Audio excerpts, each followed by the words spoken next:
হাওড়া ডোমজুর খাটারের বাসিন্দা কার্তিক রুইদাস পেশায় কারখানার শ্রমিক, মাসিক আয় মাত্র ৯,৫০০ টাকা, অথচ তার নাকি ৭ কোটি টাকা জিএসটি বাকি। তাই বকেয়া আদায় করতে ডোমজুরের বাড়িতে অধিকারীদের হানা এবং তল্লাশি জানা গিয়েছে। খাটোয়ার বাসিন্দা কার্তিক রুইদাস ২৫ নম্বর জাতীয় সড়কের ধারে জালাল কমপ্লেক্সে একটি কারখানায় কাজ করেন।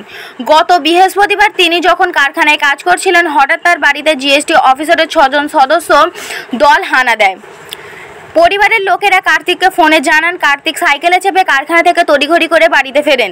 জিএসটি অধিকারীরা কার্তিককে বলেন তার ৭ কোটি টাকা জিএসটি বাকি। শুধু তাই নয়, কেডি এন্টারপ্রাইজ নামে কার্তিক একটি কোম্পানির মালিক। সেখানে কার্তিকের নামে ব্যাংক অ্যাকাউন্ট প্রতি ৩৬ কোটি টাকা আদান প্রদান হয়। অফিসারের মুখে এসব কথা শুনে কার্তিকের চোখ কপালে ওঠে। অধিকারীদের জানান, সামান্য বেতনে একটি কারখানায় কাজ করি, দিন আমি দিন খাই, এই অবস্থা। ওই সামান্য আয় স্ত্রী ও বাচ্চাদের নিয়ে সংসার চালান।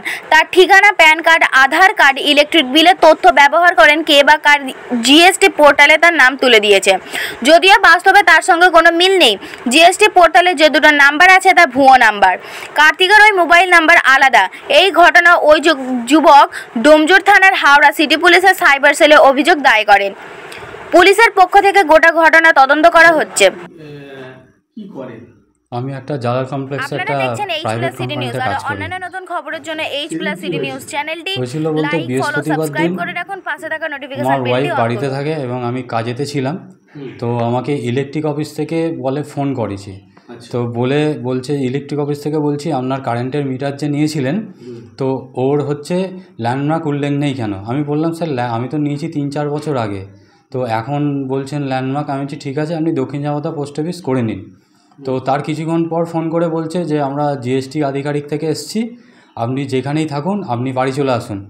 এবং বাড়িতে আসার পর আমার মিসেস দরজা খুলে দেয়। দরজা খুলে দিতে আমার মিসেস জিজ্ঞাসা করে যে আপনারা কোত্থেকে আসছেন? বলছে আমরা জিএসটি অফিস থেকে এসেছি, কার্তিক রুইদাস আছে? উনি বলেন যে না, ও তো কাজে গেছে। তো ওনাকে বলে যে ও যেখানেই থাকুক ওকে ফোন করে ডাকুন, আমরা জিএসটি আধিকারিক থেকে এসেছি, ৭ কোটি টাকা ওনার নামে জিএসটি বাকি আছে। বলতে ওরা তো ঘাবড়ে যায়। ঘাবড়ে যেতে সঙ্গে সঙ্গে আমাকে ফোন করে। তো ফোন করার পর আমি সঙ্গে সঙ্গে কাজ থেকে আসি। এসে জানতে পারি যে আমার সমস্ত ডকুমেন্টস লিকেজ হয়ে একটা কোম্পানি খোলা হয়েছে, যেটা ওরা ৬ জনের মতন এসেছিলেন একটা গাড়িতে।